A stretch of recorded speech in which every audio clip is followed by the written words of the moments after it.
The test is in 4 parts: Part 1, Part 2, Part 3, and Part 4. Now look at Part 1. Part 1. You will hear a telephone conversation between a client who wants to rent short-term accommodation and a rental agent. First, you have some time to look at questions 1 to 5.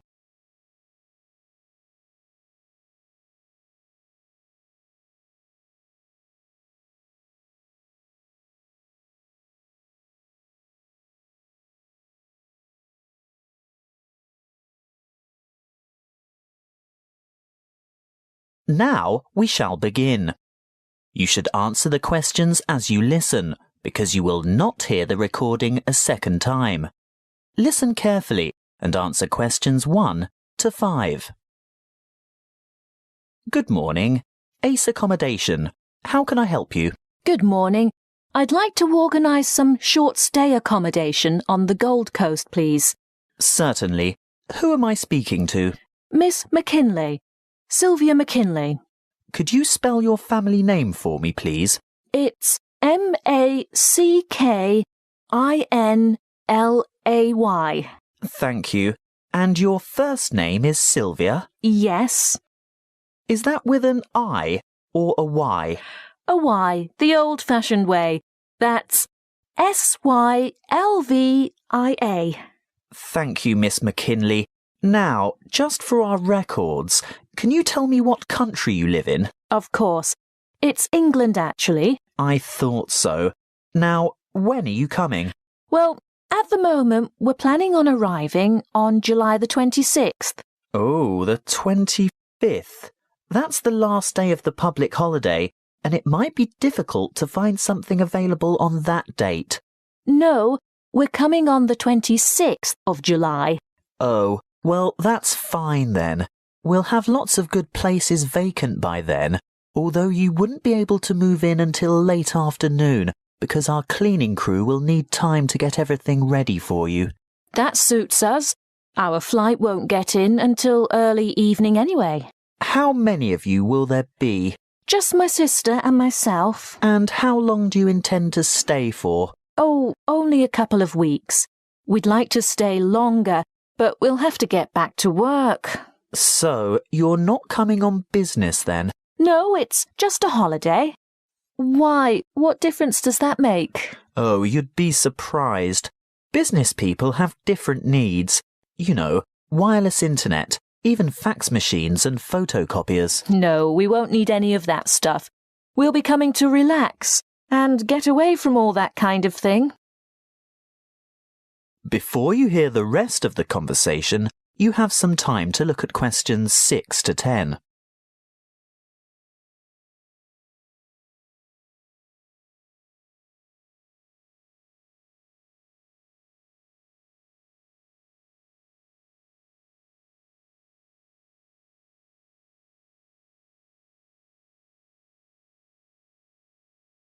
Now listen and answer questions 6 to 10. Good. Now, what exactly are you looking for? A house, a duplex, or an apartment? What's a duplex? Oh, that's what you might call a townhouse or a unit. You know, 2 houses semi-detached on the same property. Oh, I see. I think an apartment will suit us just fine. And how many bedrooms? 2. 1 or 2, it depends on the size. My sister and I don't mind sharing if it's a decent-sized bedroom with 2 beds. Well, that makes it easier. And car parking? Will you require a lock-up garage? They're a little harder to find with an apartment. We'll have a hire car, and as far as I know, there are no regulations concerning car parking. I think as long as it's not parked on the street and it's secure, there shouldn't be any problems. OK. Now, I'm assuming you want something by the beach. Yes, that's the idea. We want to enjoy the surf, sand and sunshine. OK, but before we settle on an area and discuss your price range, I'll need to know about other necessities. What do you mean? Well, for example, do you want to be close to a shopping mall or the casino or the fun parks? Or do you want to be in a complex with or near a swimming pool? No, none of that really matters to us. But we'd like to have reasonable access to the motorway so that we can drive up to Brisbane to visit friends there. Well, there are quite a few lovely small towns to choose from. There's Main Beach, which is north of Surfer's Paradise, or Mermaid Waters, which is a bit further south, or Palm Beach, which is quite a bit further south. Mermaid Waters sounds delightful. Is it close to the motorway? Well, not really. The M1 is actually closest to Palm Beach, and prices are likely to be more reasonable there too. That's settled then. Palm Beach it is. Now, if you'll just give me your email address, I can send you information about the town and lots of photos. Well, my email is smac13@hotmail.com. And one final thing. How much are you looking to spend per week on accommodation? Do you want something at the luxury end of the market? You know, newly redecorated, great views, all the mod cons? Not necessarily. Could we get something clean, comfortable and reasonable for $1,200 a week? Could you stretch that to $1,500 a week? I've got a property in mind that you'll absolutely love, but you'd have to go to $1,500. $1,200 wouldn't cover it. All right then, but that's our top limit. Good. I'll get onto this straight away, and there should be something in your inbox shortly.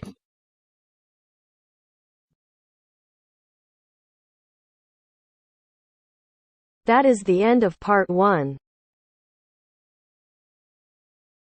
You now have half a minute to check your answers.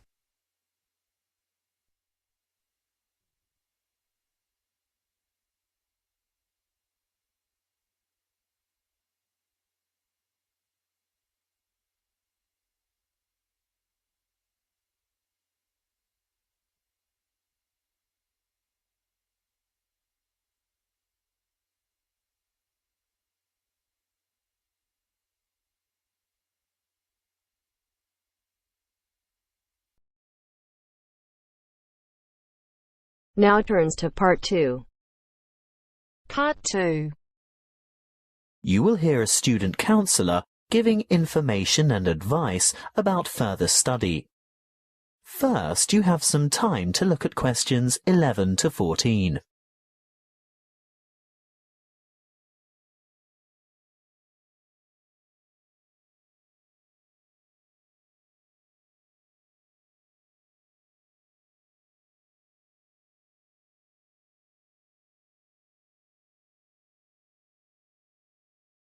Listen carefully and answer questions 11 to 14. Are you thinking about further study? Well, listen to this before you make a decision. It will help you decide if going on to tertiary study is right for you, and it will help you make good decisions for the right reasons. It includes information about student life, what it will cost, and the different ways you can support yourself. What should you think about first? Well, obviously, you're thinking about tertiary study, and it's one of the biggest decisions you'll make in your life.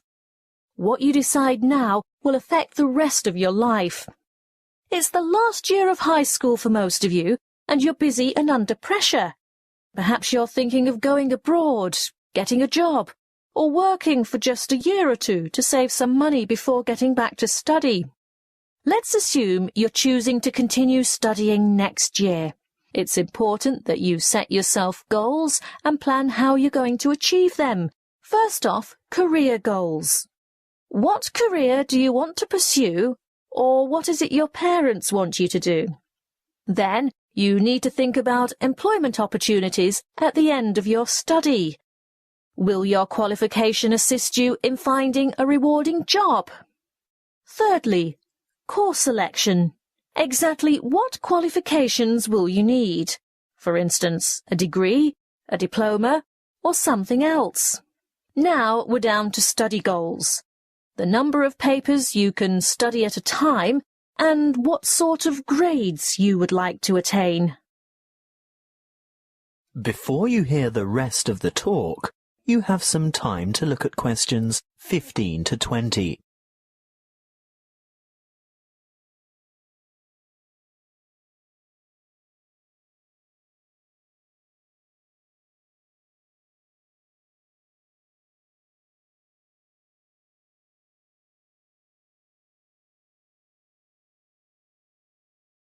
Now listen and answer questions 15 to 20.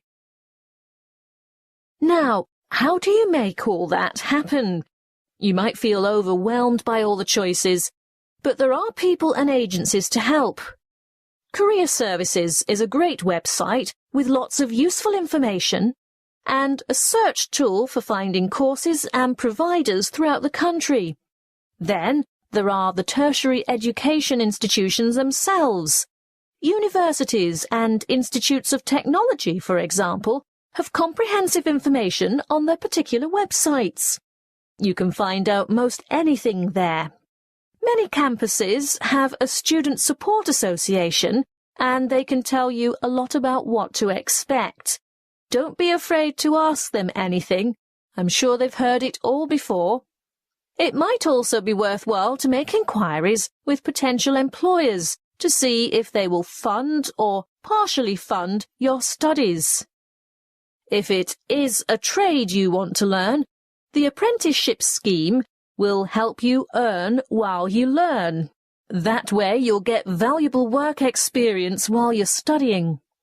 If you're still at school, then search out your school careers advisor, who will have a variety of information and resources at hand and be able to give you the kind of guidance you need to make a fully informed decision. And, last but not least, don't forget your parents and other family members. They can be of enormous help too. Oh, one last thing that might help you make up your mind. Have you thought of applying for a scholarship? Some embassies, governments and individual institutions offer scholarships to cover part or all of your study fees. Most large libraries have a comprehensive catalogue of the various grants, awards and scholarships that are available.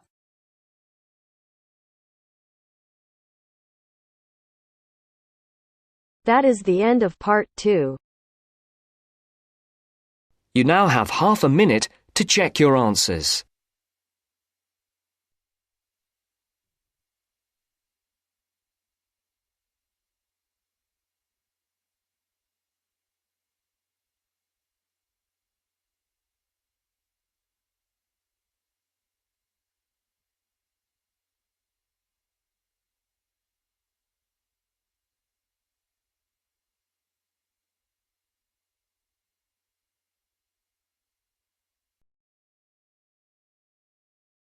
Part 3.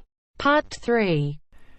You will hear a student, Penny, talking to two friends, Ray and Louise, about a television competition Ray has entered called Travel Documentary. Before you hear the conversation, you have some time to look at questions 21 to 26.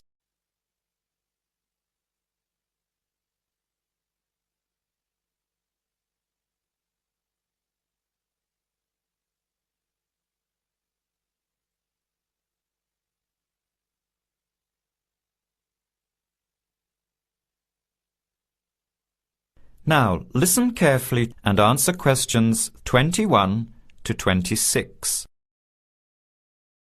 Hi, haven't seen you two in ages. What have you been up to? Hi, Penny. Ray is really excited. He's just been shortlisted for Travel Documentary. He could be off travelling around the world for 3 months. Travel Documentary? What's that? You've never heard of it? Don't you watch TV? Well, actually, no, hardly ever. Especially since I've started working on my thesis. I don't have time to breathe, let alone watch TV. So what's this all about, Ray? Well, actually, it's a competition run by public TV. It involves my two great loves, travel and filmmaking.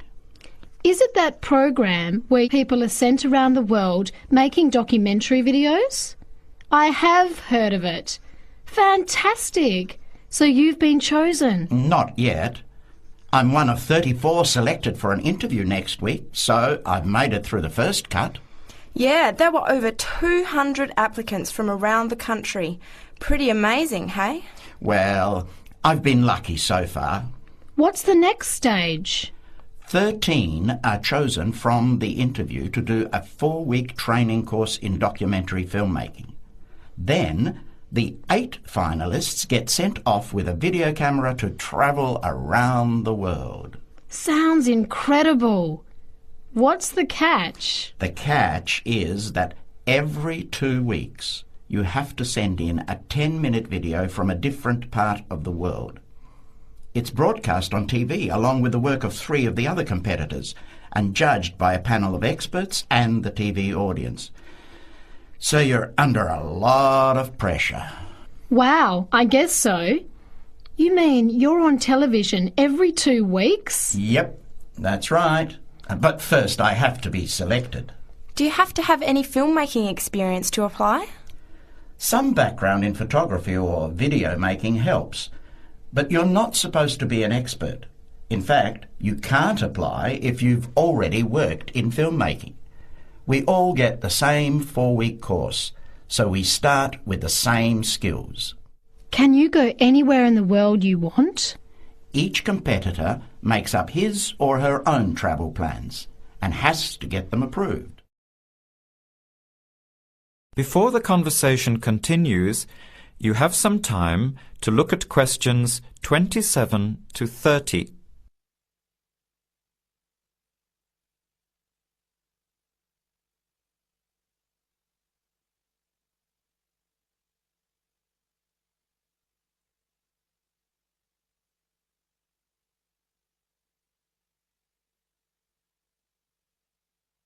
Now, as the conversation continues, answer questions 27 to 30.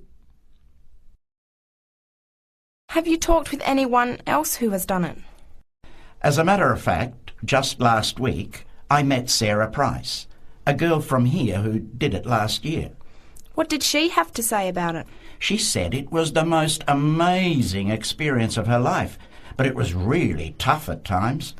I think you'd have to be really brave to take off like that alone with so much responsibility. It's not like going on a holiday, is it? No. 2 weeks in a country, often where you can't speak the language, to find a story, film it, organise all the editing. Then you're off to a completely different part of the world to start all over again. Pretty exhausting, but exciting too. What a way to see the world. What about Sarah Price? Did she have any bad experiences? She said the worst part was when she got some mysterious fever in Mongolia and thought she might have to be sent home. Fortunately, it got better, but she said it was scary to feel really ill when you're alone so far away. So what made you want to apply? When I saw the program on TV a while ago, I thought, this is for me. I've always wanted to travel, but needed to work for a year before I could even think about it. Then a new series started up. I thought, now's my chance. Don't you think you'll be lonely? I don't think I'll have time to be homesick. I'm more worried about having too much to do and not enough time to get things organised. So we might be watching you on television in the next few months. I hope so, if I'm lucky. When will you know for sure? They choose the final 8 in March. A month later, you're on your way. So do you have to pay anything? Nothing. It's all paid for. Course, camera, flights, accommodation and in-country travel. The budget is pretty tight though. No extras. I sure hope you get it. Then I'll be finding time to watch at least one program on television every week. That is the end of part 3. You now have half a minute to check your answers.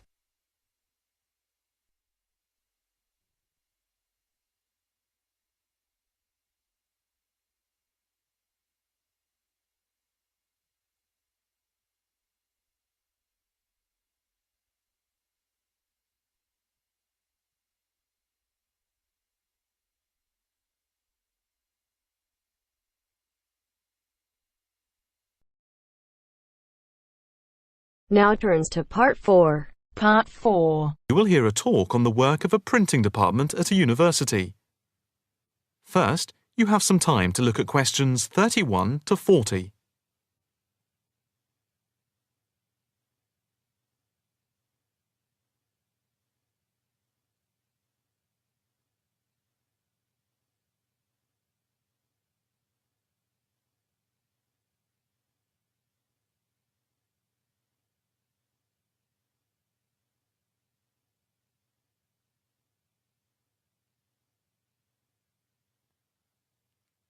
Now listen carefully and answer questions 31 to 40.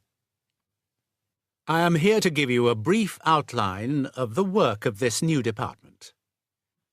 The Department of the Printed Word has a very short history, having been created just 10 years ago.